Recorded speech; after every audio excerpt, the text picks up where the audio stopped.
एक फिल्म आई थी अक्षय कुमार की जिसमें फर्जी सीबीआई बनकर अक्षय कुमार की टीम रेड मारती थी और जो है वहां से सोना और पैसा जब्ती बनाकर घर में ले जाते थे। ठीक उसी प्रकार एक चौंका देने वाला मामला छत्तीसगढ़ के धमतरी से आया है, जिसमें कुछ बीजेपी के नेता, कोरिया जिले के बीजेपी के नेता धमतरी जाकर फर्जी एसीबी एंटी करप्शन ब्यूरो बनकर रेड मारते हैं और 8 मोबाइल जब्ती बनाकर रायपुर चले जाते हैं। इसके बाद जो है उस घर को फोन करके कहते हैं कि 5 लाख रुपए दे दो, सेटल कर लो, रायपुर आ जाओ। इस तरीके से बात आता है जब लोगों को शक होता है। और शक कैसे होता है भाई? उनके कुर्ता पैजामा से, क्योंकि नेताजी है ना, नेताजी कुर्ता पैजामा पहनकर चले गए थे एसीबी बनकर, जबकि एसीबी अधिकारी जो है वो सूट बूट में रहते हैं। तो सूट बूट ये भूल गए थे और जो है कुर्ता पैजामा पहनकर चले गए थे एसीबी बनकर। तो इस तरीके से उनकी पोल खुली।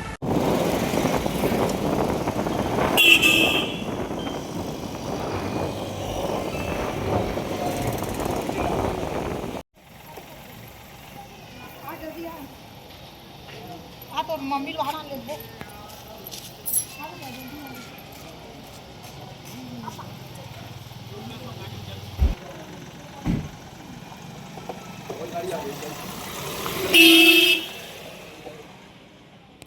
जी, हमें कल ये सूचना मिली, एक सोरम गांव में घटना हुई थी 25 तारीख की शाम को, जहां पे 3 व्यक्ति जो हैं वो एक घर में घुसते हैं और वो घर में जा कर के खुद को एसीबी का अधिकारी बता के कुछ पूछताछ करते हैं और तलाशी लेते हैं। तलाशी में वो वहाँ से एक लैपटॉप, एक टैबलेट और 8 नग मोबाइल फ़ोन जो है अपने साथ लेकर के चले जाते हैं। तो इसमें जो प्रार्थी हैं वो कल हमारे पास आके शिकायत दर्ज कराए हैं थाने में। प्रार्थी ने कहा कि उनके यहाँ पे घटना हुई है और उनके घर पे सीसीटीवी लगा था। तो सीसीटीवी की जो फुटेज है उसमें हमने तस्दीक की, एफआईआर किया और तस्दीक करने पे कुछ लोगों की पहचान हुई। तो भी उन लोगों को हमने हिरासत में ले लिया है और जो भी सामान घर से वो लेके चले गए थे वो सारे सामान बरामद हो चुके हैं। और इसमें 2 आरोपी जो हैं वो गिरफ़्तार हो चुके हैं। एक रामचंद्र देवांगन 40 वर्ष उम्र, धमतरी के निवासी हैं। एक नागेंद्र पटेल 36 वर्ष उम्र है, ये कोरिया ज़िले के निवासी हैं। तीसरा आरोपी एक है हितेश सिंह, वो भी कोरिया के निवासी हैं, वो अभी फ़रार चल रहे हैं, उनकी खोज पड़ताल जारी है। और अभी जो 2 आरोपी गिरफ़्तार हुए हैं उनको रिमांड के लिए न्यायालय पेश कर दिया गया है और आगे जैसे जैसे जांच जारी रहेगी, कार्रवाई होती रहेगी, आप लोगों को सूचित किया जाएगा। सर, प्रार्थी ने कहा है इस तरीके की, प्रार्थी को उन्होंने फ़ोन करके रायपुर में आके कुछ सेटलमेंट कर लेने की बात कही थी। वो भी जांच का हिस्सा है, हम उसमें जांच कर रहे हैं। पे तो अभी मुझे कोई जानकारी नहीं है, जांच का हिस्सा है सर। हम जांच कर रहे हैं, पुराने कोई रिकॉर्ड वगैरह होंगे तो ज़रूर उसको हम निकाल के देख लेंगे। तो हमने उस तस्दीक की है, लेकिन ये उस मामले से अलग है और उसकी भी जाँच अभी लगातार जारी रहेगी। कुछ उसमें अपडेट आएगा तो आपको बता दिया जाएगा। कहते हैं ना, कानून का हाथ बहुत लंबा होता है। आपने खबर में देखा कि किस तरीके से यह 3 व्यक्ति जो है कोरिया जिले से जाकर धमतरी में जाते हैं और कोरिया जिला के एक भारतीय जनता पार्टी युवा मोर्चा के जिला अध्यक्ष भी हैं। और उन जिला अध्यक्ष की इतनी दुर्दशा हो गई, इतनी बेरोजगारी की मार उनको सता दी कि उन्होंने फर्जी एसीबी बनने पर मजबूर हो गया और फर्जी एसीबी बनकर धमतरी जाकर एंटी करप्शन ब्यूरो बताते हुए छापा मार दिया। और छापा मारने के बाद भाई, लेकिन इनकी एक दाग तो देनी पड़ेगी। दाग इसलिए देना पड़ेगा क्योंकि ये सोच इनकी इतनी अच्छी थी कि किसी घर में जाओ, फुल कॉन्फिडेंस में जाओ और छापा मारो, जो मिले सोना चांदी पैसा सबको जब्ती बनाओ और जब्ती बनाकर घर ले आओ। लेकिन क्या करें, नेताजी जो मजबूर हैं कुर्ता पैजामा पहनने के लिए, वो कुर्ता पैजामा ने इनका पूरा पोल खोल दिया। अब बात करेंगे दूसरे व्यक्ति की, जो नागेंद्र पटेल हैं, जो हिंदूवादी हैं, कट्टर हिंदूवादी हैं, हिंदुत्व के बारे में बात करते हैं। कोई दूसरे धर्म की बात कर दे तो उनके ऊपर चिढ़ जाते हैं। दूसरा धर्म सबका बेकार, इनका धर्म सबसे अच्छा, ये इनका मानना है। तो इनका 1-2 आप रील देखिए किस तरीके से ये अपने फेसबुक पेज में रील बनाते हैं और इंस्टाग्राम में रील बनाते हैं और हिंदुत्व की बात करते हैं। सभी हिंदू भाइयों को जय श्री राम, वंदे मातरम, भारत माता की जय, हर हर महादेव। मैं नागेंद्र हिंदू कोरिया जिला से हूँ।